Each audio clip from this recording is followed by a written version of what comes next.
오늘 본 의원은 무분별한 난개발로부터 자연환경을 보존하고 도시민의 쾌적한 생활환경을 지키기 위해 도입된 개발 제한 구역 제도가 지난 반세기 동안 제도적 도입 목적에 비추어 볼 때 점차 실효성을 잃어가고 있는 지금의 현실을 점검하고 이러한 개발 제한 구역 안에서 삶의 터전을 일구어가고 있는 지역 주민들을 위해 앞으로 지원 정책의 방향은 어떻게 나아가야 하는지 함께 고민해보고자 이 자리에 섰습니다.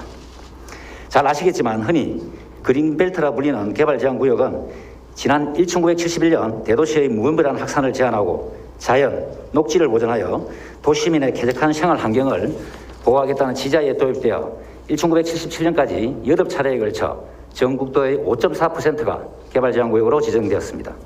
이후 도시화가 성숙기에 접어든 2000년대까지 개발 제한 구역은 공익적 측면에서 도시의 개발, 관리를 위한 유용한 제도로서 그 역할을 수행해 왔으나 그 주민에 대한 재산권 침해, 생활 불편 등의 문제가 지속적으로 야기됨에 따라 지난 2000년 개발 제한 구역 지정 및 관리에 관한 특별법의 제정과 함께 일부 시설과 용도가 전향적으로 허용되는 등 법적 기준이 점차 완화되었습니다.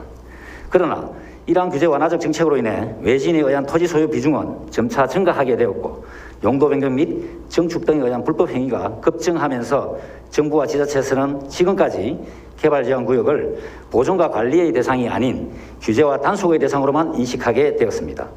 문제는 이러한 일방적인 관리 정책으로 인해 생계를 위한 농업용 시설물마저 비합리적인 규제와 단속의 대상이 되고 있다는 것입니다.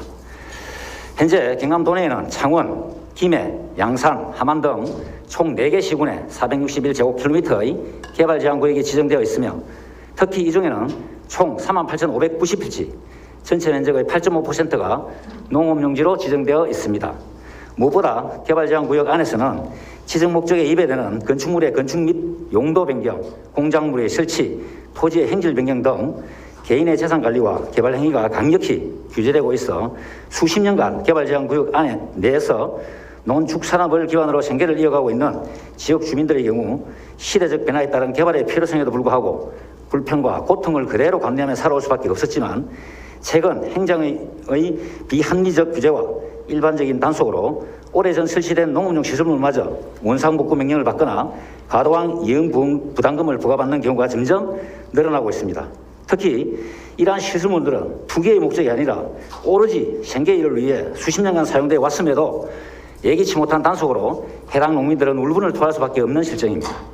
한 예로 김해시의 개발 제한 구역 내에 밀집되어 있는 화훼 농가들의 경우 1990년대 국가보조 사업을 통해 대규모의 온실시설을 설치하여 지금까지 화훼 농업을 이어오고 있지만 온실 내 기계실 및 관리실은 20평 이하, 창고시설은 45평 이하라는 현실과는 너무도 동떨어진 규제를 지금까지도 적용받고 있는 실정으로 사계절 일정 온도를 유지해야 하는 화훼 온실의 특성상 필수적인 난방시설조차 규제 대상에 포함되어 단속과 규제가 이루어지는 것이 지금의 현실이라 할 수 있습니다.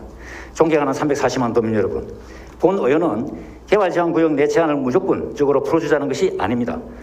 공익을 제외하고 개인의 특정 사익을 위한 불법과 위법 행위에 대해서는 이유를 불문하고 엄중히 대처해야 할 것입니다. 그러나 행정의 편의를 위해 일반적인 잣대로 규제와 단속을 일관할 것이 아니라 지속적인 제도 개선과 계도를 통해 선량한 지역민들의 생계는 보장되어야 할 것입니다. 이제 4차 산업혁명으로 인한 시대적 변화가 가시화되고 있습니다. 농업 분야 역시 지금과 같이 현실과 동떨어진 규제가 개선되지 않고서는 미래를 향한 새로운 성장 동력을 확보할 수 없게 될 것입니다. 개발제한 구역 제도가 이러한 미래 성장을 위해 걸림돌이 되지 않도록 가감한 규제 개선과 합리적이고 현실적인 지원 정책을 마련하여 지역 주민들의 생활 편의와 실질적인 소득 증대로 이루어질 수 있도록 지평부의 적극적인 노력을 당부드리면서 앞으로도 개발 제한 구역 내 농가에 대한 현실적인 어려움을 이해하는 데 적극적인 관심과 노력을 부탁드립니다. 감사합니다.